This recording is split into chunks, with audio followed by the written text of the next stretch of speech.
Oke teman-teman, kita langsung mulai aja. Pertanyaan nomor 1 yang sebaiknya kita hindari pada saat menanyakan kepada kandidat atau calon user kita. Yang pertama adalah, apakah saya berhak mengajukan cuti mendadak jika diperlukan sewaktu-waktu? Kenapa ini sebaiknya kita hindari, teman-teman?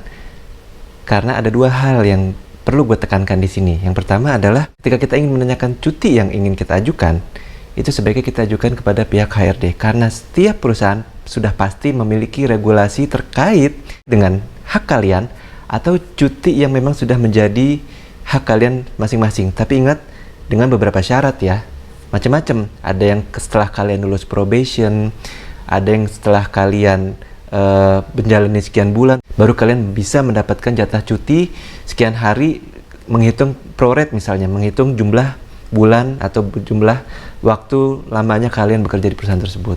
Ini silakan ditanyakan kepada pihak HRD.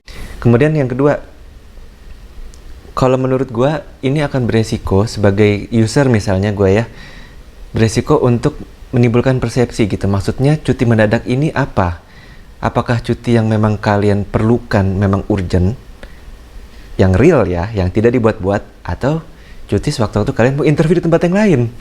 Atau banyak hal ya, banyak faktor ya. Jadi kenapa memang ini sebaiknya tidak ditanyakan langsung ke user? Karena beresiko atau memiliki potensi persepsi yang negatif dari calon user kalian. Mungkin ada yang nanya, loh teman gue atau saudara gue bisa jadi dia sudah ini kok, sudah pernah mengajukan hal yang sama tapi nggak fine-fine aja tuh. Betul, beda dengan cuti yang direncanakan. Kalau cuti yang direncanakan itu biasanya sudah ada kesepakatan antara calon user dengan calon karyawannya ya. Nah, ketentuan tersebut tentu bisa disepakati oleh teman-teman atau calon user kalian ya, sehingga ini direncanakan. Jadi ini masih boleh disepakati. Tapi kalau mendadak itu kan sesuatu yang abstrak ya. Mendadak ini apa keperluannya? Benar-benar mendadak atau apa gitu. Oke, yang kedua, ini berdasarkan pengalaman pribadi gue ya, ini disclaimer ya. Ini murni berdasarkan pengalaman pribadi gue sebagai user. Ada kandidat yang menanyakan seperti ini. Kalau saya diterima bekerja di tempat Mas atau di tempat Bapak gitu ya, apakah saya boleh pulang tepat waktu? Sebenarnya sih fine-fine aja ya. Semua orang berhak pulang kerja tepat waktu.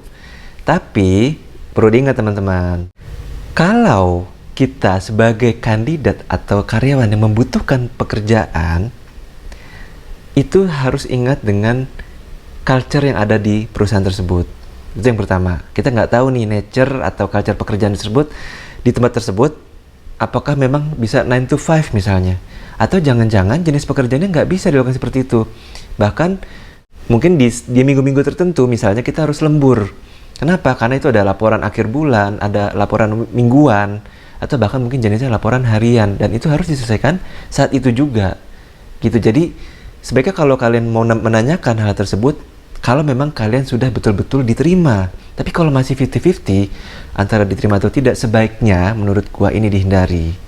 Kemudian yang ketiga, lagi-lagi ini juga pernah kejadian di gua, ada yang nanya, Mas, kalau saya diterima, saya sudah bekerja, kemudian ternyata saya tidak cocok di departemen atau divisi tempat Mas kerja gitu ya, kira-kira saya bisa pindah nggak sih ke tempat lain atau ke divisi yang lain? Kemudian saya jawab, ya boleh-boleh aja, fine-fine aja, silahkan gitu ya. Tapi sebaiknya hal itu dihindari. Kenapa? Karena ketika kita meng-hire kalian, ketika kita melihat CV kalian, kita sudah tahu, dan bahkan kita ditambahkan dengan proses psikotes dan wawancara kan. Jadi kita sudah membayangkan bahwa kalian akan fokus di divisi kita dulu nih gitu.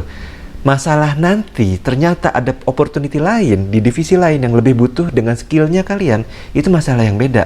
Itu ditanyakan nanti setelah kalian udah masuk kerja sekian bulan, sekian tahun, boleh kalian tanyakan itu. Tapi kalau untuk masih di tahap awal, yang kemungkinan besarnya kalian juga masih ragu, masih 50-50 diterima atau tidak, sebaiknya itu tidak perlu ditanyakan ya teman-teman ya. Jadi ini ditahan dulu nih pertanyaan ini. Jangan ditanyakan pada saat kalian belum masuk ke tempat tersebut.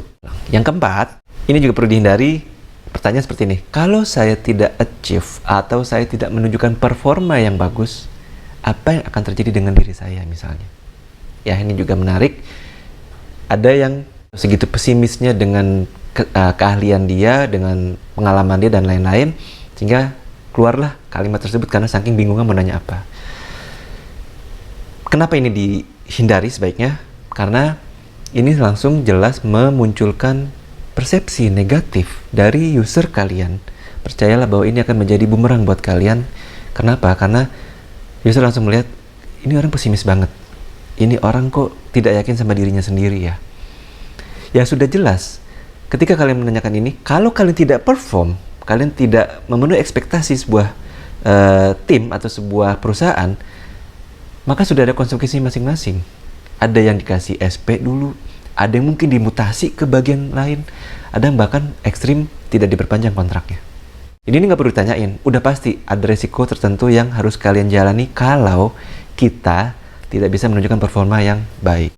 Yang kelima, dan ini yang terakhir, dan ini juga lagi-lagi gue alamin. Ada yang nanya gini, apakah saya boleh mengerjakan pekerjaan pribadi sebagai freelance ya, maksudnya dia ya, ketika dia sudah diterima bekerja di tempat bapak atau mas. Kemudian saya cuma bisa jawab, kenapa Anda mau mengerjakan itu? Dia jawab, saya sudah terlanjur melakukan project ini mas sebelumnya. Jadi ini hanya tinggal 3-6 bulan lagi kok, nggak lama lagi. Tapi saya butuh waktu untuk menyelesaikan ini karena saya sudah janji dan sepakat dengan tim saya gitu ya. Ini walaupun ini freelance ya.